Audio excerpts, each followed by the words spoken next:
오늘 새벽에 하나님께서 우리에게 주신 말씀은 마태복음 24장 45절에서 51절까지 말씀 우리 같이 보겠습니다. 마태복음 24장 45절에서 51절까지 말씀 우리 같이 한 목소리로 읽겠습니다. 충성되고 지혜 있는 종이 되어 주인에게 그 집사람들을 맡아 때를 따라 양식을 나눠줄 자가 누구냐? 주인이 올 때에 그 종이 이렇게 하는 것을 보면 그 종이 복이 있으리로다. 내가 진실로 너에게 이르노니 주인이 그의 모든 소유를 그에게 맡기리라. 만일 그 악한 종이 마음에 생각하기를 주인이 더디 오리라 하여 동료들을 때리며 술친구들과 더불어 먹고 마시게 되면 생각하지 않은 날 알지 못하는 시각에 그 종의 주인이 이르러 어미 때리고 외식하는 자가 받는 벌에 처하리니 거기서 슬피 울며 이를 갈리라. 아멘. 할렐루야. 말씀 가운데 귀한 은혜가 저와 여러분의 길을 소망합니다. 어제 저는 저녁에 장례식장을 좀 한 군데 다녀왔습니다. 이제 선배 목사님 부친이 소천을 해서 분당 차병원에 있는 장례식장에 다녀왔는데 가서 그 아버님에 관한 부친에 관한 이야기를 좀 듣고 왔습니다. 75세의 연세에 하나님의 부르심을 받았는데 그 집안이 3대가 그 장충동 경동교회에서 신앙생활을 쭉 해왔다고 그렇게 이야기하더라고요. 경동교회는 기장에 있어서 저희 교단에 있어서 참 아버지 같은 그런 장작교회라고 볼 수 있는 교회인데요. 거기서 김재준 목사님이 이제 개척을 하셨고 또 강원용 목사님이 거기서 또 목회를 하셨었고 그런 교회입니다. 그래서 가서 봤는데 그 아버님이 이제 1년 전에 뇌경색으로 쓰러지셨더라고요. 그래서 중환자실에 이제 계속해서 누워 계시는데 몸은 다 마비가 됐는데 이제 눈꺼풀만 이렇게 의식이 있으셔가지고 눈꺼풀로 이렇게 예 아니오를 예 하면은 눈꺼풀 한 번, 아니오 하면 눈꺼풀 두 번 이렇게 한번 해보라고 하면은 그렇게 이제 그 눈꺼풀로 대화를 했다고 그러더라고요. 그래서 다른 데는 다 뭐 먹을 수도 없고 뭐 마실 수도 없고 다 마비되어 있는 상태로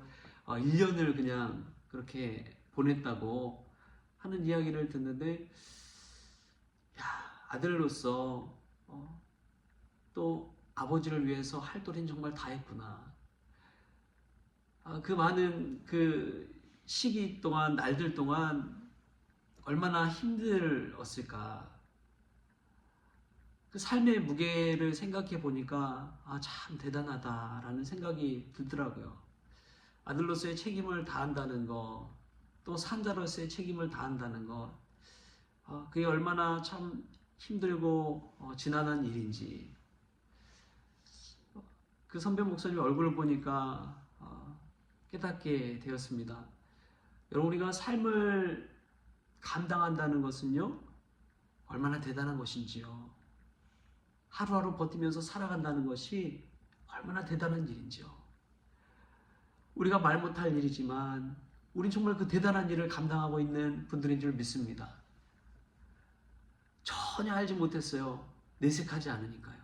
말하지 않으니까요. 그런데 가서 보니까 그 상황들을 버텨왔다는 것이 정말 대단하구나. 정말 믿음이 없이는 불가능한 일이구나 할 정도로 그 지난한 날들을 버텨서 오셨더라고요. 오늘 말씀에 나오는 충성되어 깨어있는 자, 지혜 있는 종이 바로 그와 같은 사람인 줄 믿습니다. 누가 보든지 말든지 누가 알아주지 않더라도 자신의 삶의 무게를 잘 감당해가는 사람, 때를 따라서 양식을 나눠줄 줄 아는 사람, 내게 주어진 일이라면 사명을 감당할 줄 아는 사람, 하나님이 내게 맡기신 일이라면 책임감 있게 그 일을 꾸준하게 때를 따라서 행할 수 있는 사람, 여러분 그 사람이 충성되고 지혜 있는 종인 줄 믿습니다. 신앙생활 한다는 것은 다른 것이 아니에요. 우리 하나님께서 우리를 바라보실 때 때를 따라서 믿음생활 신실하게 하는 것인 줄 믿습니다. 예배의 자리에 참여하고 기도의 자리에 참여하고 때를 따라 나에게 주신 하나님의 은혜를 붙들고 삶의 무게를 버티고 살아가는 것이지요. 요즘 저는 이제 그 성경 말씀을 하루에 한 장씩, 한 페이지씩 이제 노트에 쓰고 있어요. 그래서 성경 말씀을 이렇게 쓰다 보니까 참 좋은 점이, 장점이 그거더라고요. 각자 삶의 상황이 있잖아요. 환경이 있잖아요. 여러분 늘 좋은 일만 있습니까? 아니잖아요. 힘들 때도 있고 피곤할 때도 있고 어려운 일이 갑작스럽게 닥칠 때도 있죠. 그런데 이제 새벽 기도를 마치고 가서 이제 제가 필사를 이렇게 매일 아침에 하는데 그 말씀을 쓰다 보니까 드는 생각이, 그런 상황과 환경에서 다시금 말씀으로 나의 생각과 마음을 모아주더라고요. 필사를 하면서 그 한 절 한 문장 한 문장을 쓰면서 하나님의 말씀에 귀 기울이게 되고, 그 말씀의 문장을 가슴에 다시금 새기고, 그렇지, 상황 환경을 바라볼 게 아니라 하나님의 말씀 붙들고 살아야지, 그 마음으로 이 필사를 하니까 이 매일매일 그 시간이 교정이 되는 시간인 거예요. 하나님의 말씀을 붙드는 시간이 되는 거예요. 상황과 환경을 바라보는 것이 아니라 하나님의 말씀을 붙들고 살아가니까 하루의 시작이 정말 좋더라고요. 사랑하는 성도 여러분, 충성되고 지혜 있는 종은요, 하나님의 말씀을 붙들고 살아가는 종인 줄 믿습니다. 내 상황 환경의 어려움, 그 삶의 무게만 바라보는 것이 아니라 하나님의 말씀 붙들고 하나님의 뜻대로 다시금 삶의 방향을 정해서 한 걸음 한 걸음 걸어가는 것이 충성되고 지혜 있는 종이 하는 일인 줄 믿습니다. 또 악한 종이 있죠. 악한 종은 그 주인의 뜻대로 사는 것이 아니라 자기 마음대로 사는 사람이 악한 종의 특징입니다. 그래서 주인이 딱 왔을 때 자신이 시킨 일, 자신의 뜻에 맞는 일 그대로 안 하니까 주인이 더디 오기를 바라는 것이죠. 주인이 안 왔으면 좋겠다. 그냥 이대로 살았으면 좋겠다. 이 땅에서 살았으면 좋겠다. 그런 생각을 하게 되는 것입니다. 오늘 예수님께서 그 이야기를 우리에게 하고 있는 것이죠. 오늘 말씀 한번 볼까요? 오늘 말씀 보면은 46절부터 48절까지 말씀 우리 같이 한번 보겠습니다. 46절에 48절 시작. 주인이 올 때에 그 종이 이렇게 하는 것을 보면 그 종이 복이 있으리로다. 내가 진실로 너에게 이르노니 주인이 그의 모든 소유를 그에게 맡기리라. 만일 그 악한 종이 마음에 생각하기를 주인이 더디 오리라 하여. 아멘. 생각 자체가 다릅니다. 충성되고 지혜 있는 종은요, 주인이 언제 오든 상관하지 않아요. 주님의 뜻대로 그냥 그대로 순종하면서 나아가기 때문에 그렇습니다. 그런데 악한 종은요, 주인이 더디 오기를 바랍니다. 주인이 안 오기를 바랍니다.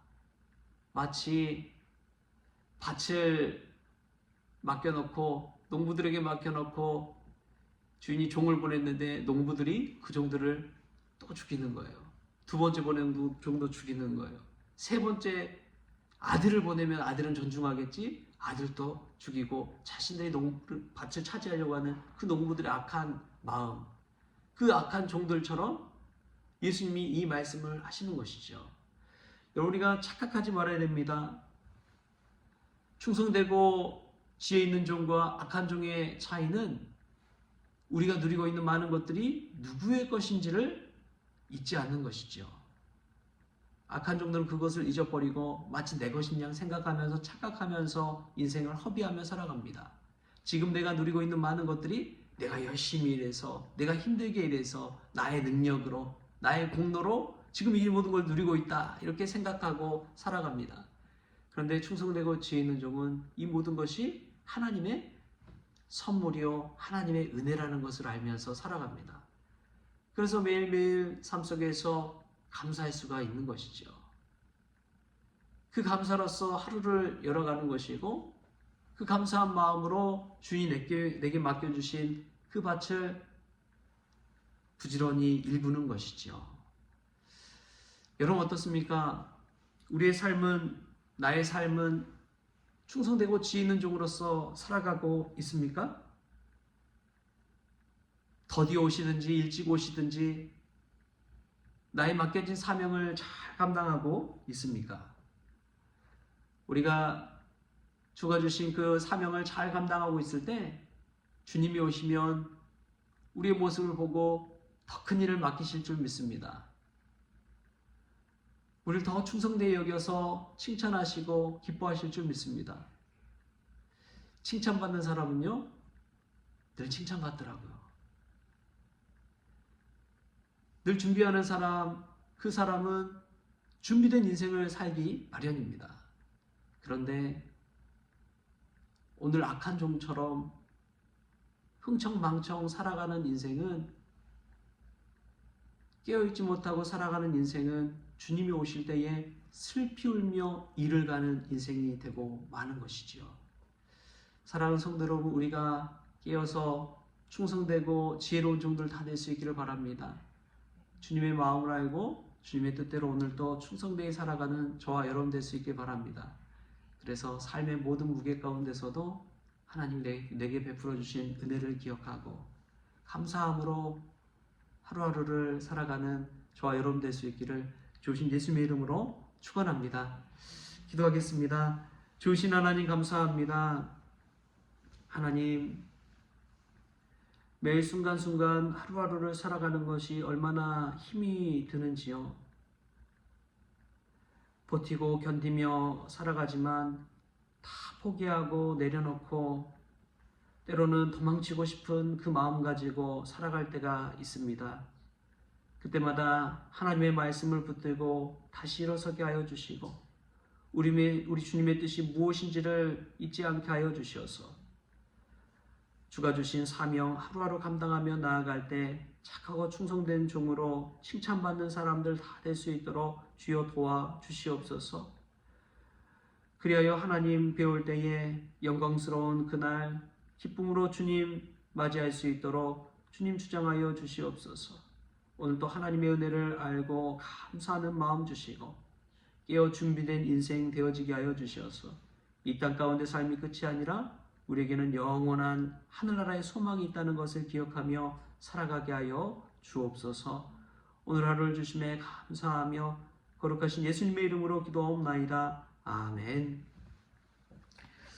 우리 주기도문으로 오늘 새벽 기도를 마치겠습니다. 하늘에 계신 우리 아버지여, 이름이 거룩히 여김을 받으시오며 나라가 임하시오며 뜻이 하늘에서 이루어진 것 같이 땅에서도 이루어지이다. 오늘 우리에게 일용할 양식을 주시옵고 우리가 우리의 죄인들을 사하여 준 것 같이 우리 죄를 사하여 주시옵고 우리를 시험에 들게 하지 마시옵고 다만 악에서 구하시옵소서. 나라와 권세와 영광이 아버지께 영원히 있사옵나이다. 아멘. 오늘 광고 두 가지가 있습니다. 첫 번째로는 다음 주 이제 특별 새벽 기도회가, 가을 특별 새벽 기도회가 이 자리에서 있습니다. 월요일부터 토요일까지인데요. 꼭 특세에 참여하셔서 하나님 부으신 특별한 은혜를 누릴 수 있기를 바랍니다. 두 번째로 오늘 오전 10시에 우리 박민석 성도님 일산 킨텍스에서 전시회를 열고 있는데 우리 신방을 갈 예정입니다. 그래서 시간 되시는 분들 또 함께 참여하셔서 또 하나님 우리 박민석 성도님 축복해 주시고 또 위로해 주시는 그 자리에 함께 동참했으면 좋겠습니다. 그러한 은혜가 있기를 바랍니다.